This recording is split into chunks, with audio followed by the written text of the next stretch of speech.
Bonjour chers abonnés, j'espère que vous allez bien. Aujourd'hui, si vous écoutez cette vidéo, c'est que vous avez peut-être une affinité pour le Canada. Parce que je parle du Canada, je parle des emplois. Ici, je parle des études, je parle de l'intégration, de l'insertion professionnelle qui est la meilleure façon de réussir ici. Donc, si vous avez le projet d'immigrer au Canada, je pense que c'est toujours le moment.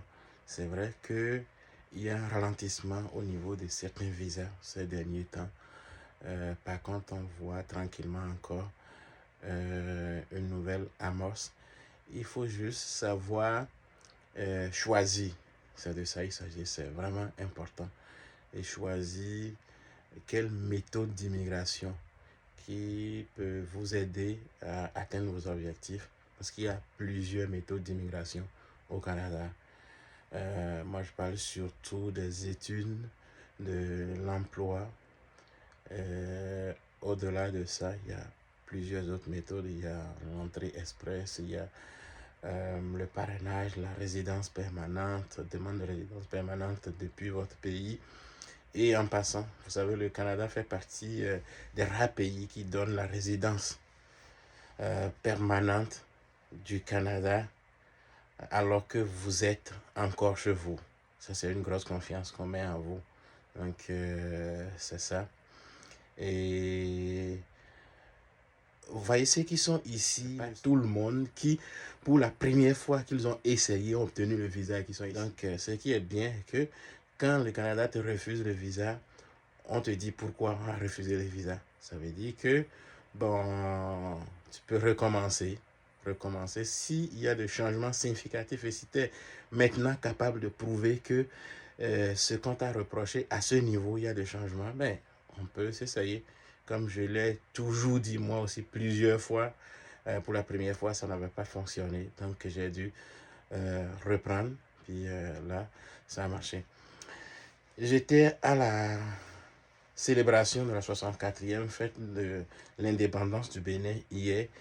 Il y a une madame avec qui j'ai parlé, une haïtienne, qui était très intéressée au Bénin, qui était très intéressée à l'Afrique et qui me disait quelque chose, ça m'a beaucoup touché. Elle m'a dit, écoute, je suis descendant d'esclaves et l'esclavage dont je parle, c'est celui-là qui a été imposé à nos aïeux.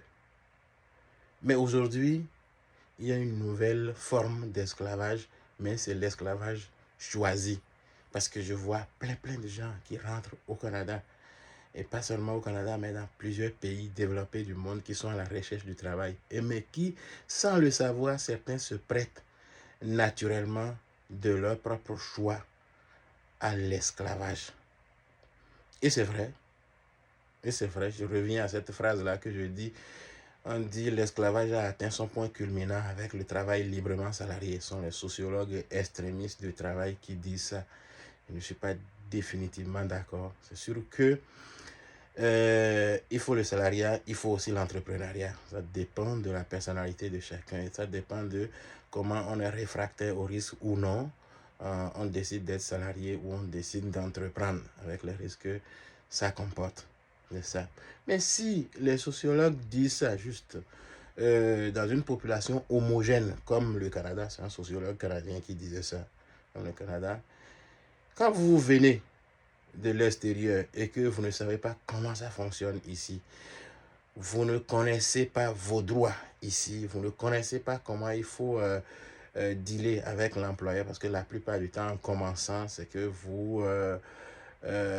vous n'êtes pas syndiqué, donc vous devez négocier vos conditions de travail vous-même, ou que vous venez, vous ne savez pas vraiment comment ça fonctionne ici, et vous ne savez pas faire tout de suite, vous allez vous placer en position d'exploitation. Donc ça c'est clair. L'exploitation dont nous disons, c'est pas, ça peut être systémique, c'est ça. Ou vous venez pour un rêve, réussir, sortir la tête et puis surpasser les conditions que vous viviez dans votre pays. Mais en réalité, vous n'observerez pas un grand changement en arrivant ici. Peut-être que vous étiez mieux chez vous. Donc, c'est vrai, nous parlons toujours du Canada. On parle de comment c'est beau, comment c'est merveilleux ici. Et n'oubliez pas ceci, le pays est riche, le pays est beau. Mais il peut y avoir des individus pauvres, très pauvres, et plus pauvres que chez vous. Donc, réfléchissez bien avant de tout lâcher, avant de tout abandonner pour vous lancer dans cette aventure d'immigration.